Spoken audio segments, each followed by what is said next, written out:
이재명 대표가 오늘 기자회견에서 던진 의제가 있죠. 바로 개헌이었습니다. 관련 발언 직접 보겠습니다.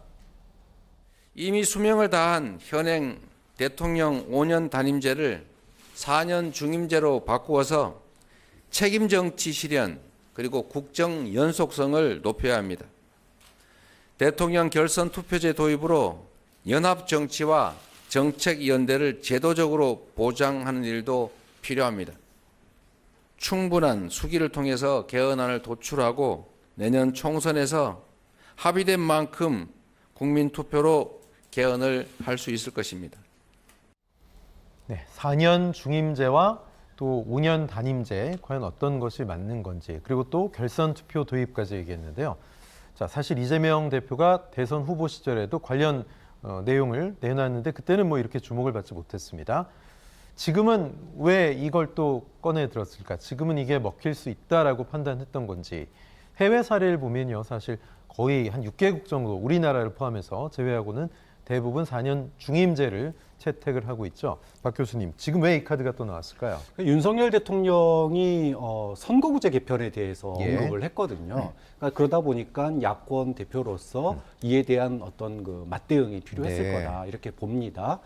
5년 단임제 대통령제, 우리 국민들이 장기 집권에 대한 트라우마 때문에 87년 체제를 통해서 5년 단임제를 만들었습니다. 5년 단임제를 했을 때는 5년 하고 끝나니까 소신껏 책임지고 해봐라. 이게 헌법을 만든 취지거든요. 그런데 지금 현재는 어떠냐? 득보다 실이 많습니다.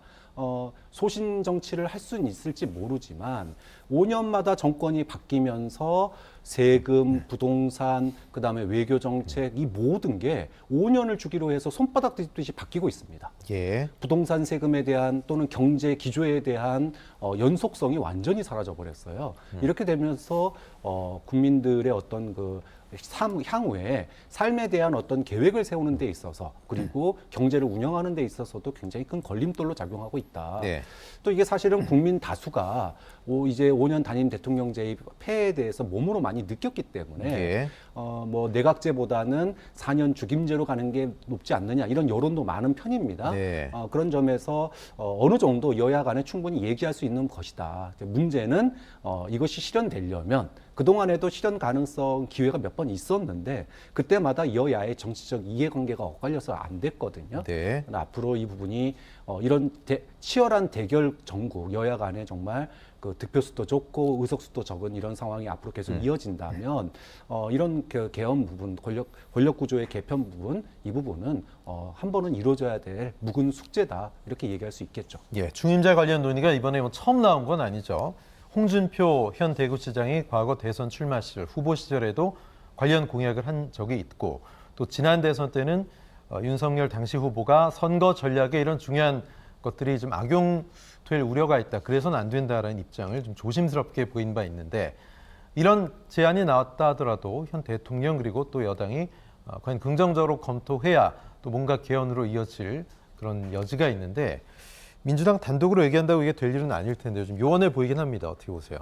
저는 국민의힘도 당연히 4년 중임 대통령제에 대해서 긍정적인 검토가 필요하다고 보고 그런 주장은 상당 부분 내부에서 공감을 얻고 있다고 봅니다.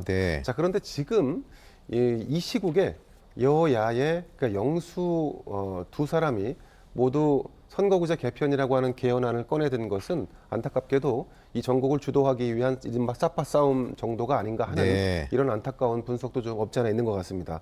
한쪽에서는 중대선거구제로 해서 총선에 맞춘 선거구제 개편을 또 한쪽에서는 4년 중임제라고 하는 대통령제에 초점을 맞춰서 개헌을 하자 이렇게 주장을 하고 있는 셈인데 저는 양측 모두 국면 전환을 꾀하고 있다는 그런 어떤 그 물밑 기저의 어떤 뭐랄까 욕심, 바램 이런 것이 깔려 있다고 봅니다. 일단 윤석열 대통령 같은 경우는 전체적으로 지금 집권 이후에 조금 안정을 찾아가고 있는 상황이다 보니까 이 집권과 관련된 견제보다는 전국을 주도할 수 있는 어떤 아이템이 필요했다 이렇게 판단을 한 것 같고요. 그래서 다가오는 총선을 앞두고 전국에 지역주의를 좀 완화시킬 수 있는 중대선거구제로 좀 하자라고 하는 이런 제안을 일부 언론사와 인터뷰를 통해서 공개를 한 것 같습니다.